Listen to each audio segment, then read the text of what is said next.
I'm not really from the blogging, internet type of generation. I'm kind of old school. And I suppose all that stuff really has some value to it. But as I wrote recently, it really just burdens my heart, you know. You see all these young men blogging and fighting over theological nuances. And in a way, many of them haven't lived long enough to even know or at least experience what they're talking about. And we'll sit there and we'll fill up the internet with this kind of stuff when there's literally billions of people who've not heard the gospel. I mean, it's insane. If you're listening to this and you're a young man, this is probably not your time to write a book and change the world or have a blog that gets hits from all over the planet. This is your time to prepare yourself to become a man of God. Not to be on the internet, but to be alone with God in prayer until He pours out His Spirit on you and makes you a useful servant. And then go out and don't be involved in pouring water on a land that's saturated. Go out with your life and preach the gospel to the nations that don't know Christ. Why be alive? The need is tremendous. But I'm not going to tell you that the need is so tremendous and God won't get it done without you. God will get it done without you. But what a loss. What a loss of joy. You know, I invite you to a life of just real sacrifice and a life of joy unspeakable and full of glory. Some of you young men, you need to think about this.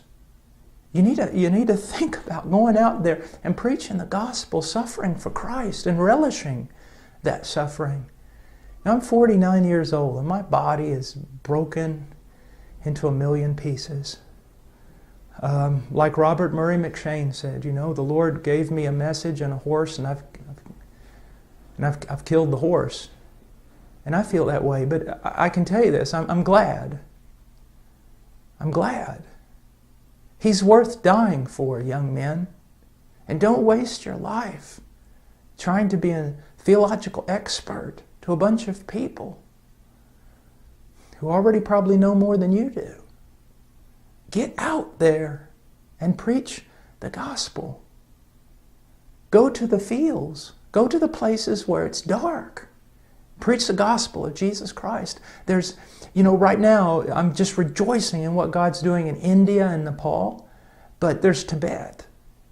You know, I ask God, when are you going to open the door for Tibet? And China? And when are you going to open the door for Mongolia?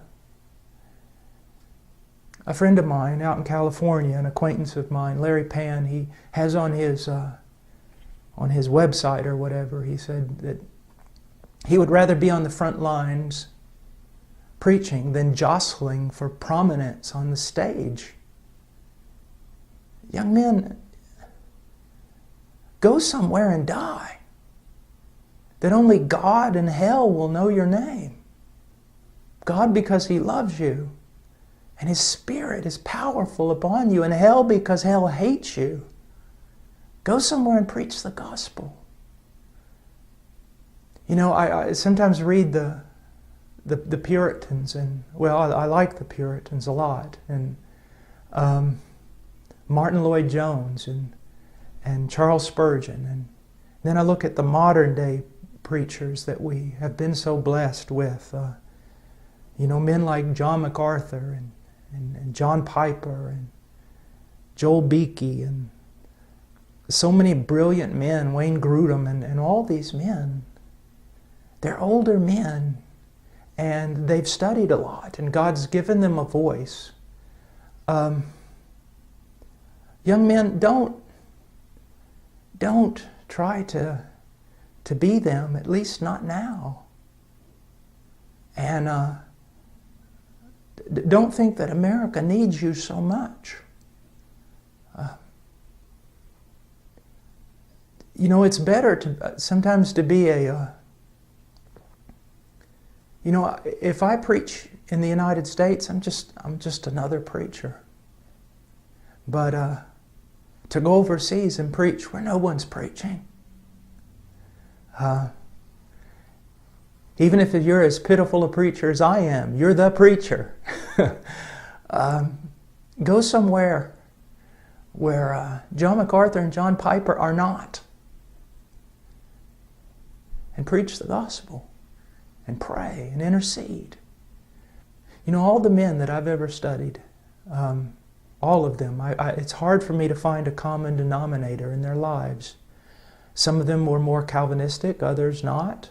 Some of them were well-known and seemed prosperous, and others seemed to die as martyrs and no one knew their name. They're all so different, but I found one thing in common, and that was their life of prayer. Prayer, enduring, persevering prayer. Who cares about what man knows your name? The question is, does God know your name? And secondly, does our arch enemy know your name? Does he hate you with a great hatred? Not because you're some well-known preacher, but because on your knees you fight him. On your knees you wrestle with him. You've grabbed hold. You need to be a man of prayer. And because missions, like India, Nepal, everywhere else, it advances on prayer. There's a few things that I've never heard. I've never heard an old man say that he wished he had spent less time with his wife and children. They always say the opposite. I've never met an old preacher who regretted spending too much time in prayer. But just about everyone I've ever met has regretted not spending enough time in prayer. If you know the Word really well, and boy, you're just perfect, and your thinking and your logic is pristine, but you're not a man of prayer, you're not worth 2 cents in the kingdom of heaven. You're just not worth 2 cents in the kingdom of heaven. You'll be full of a lot of knowledge and proud and no power. No power. And I pray that you would not jostle for prominence on America's stage. That you'd go and die somewhere for Christ. That your name would be known in heaven. That you'd be a man of prayer. That you'd study deeply, not in order to preach to other brilliant men, but to preach properly to those who have never heard, and to pastors whom God has raised up in foreign lands who've never had the privilege of studying as you have had the privilege to study. Well, this was impromptu. I got back, I guess it was yesterday, from India and Nepal, and tomorrow I head out to the strange land of California to preach. So I'll be needing your prayers. And then when I get back, I'll going to have several weeks just to kind of get back in the groove of things here at Heart Cry, and especially to get back with my family, with my wife and my 3 little children. Please, I covet your prayers. My life, for whatever it is, it depends upon the prayers of the saints. So please pray for me and pray for us, and pray for Nepal and India and all the other countries of the world. That Christ's name will be great among the nations from the rising to the setting of the sun, and that He will receive the full reward for all His suffering. God bless you. Have a great day.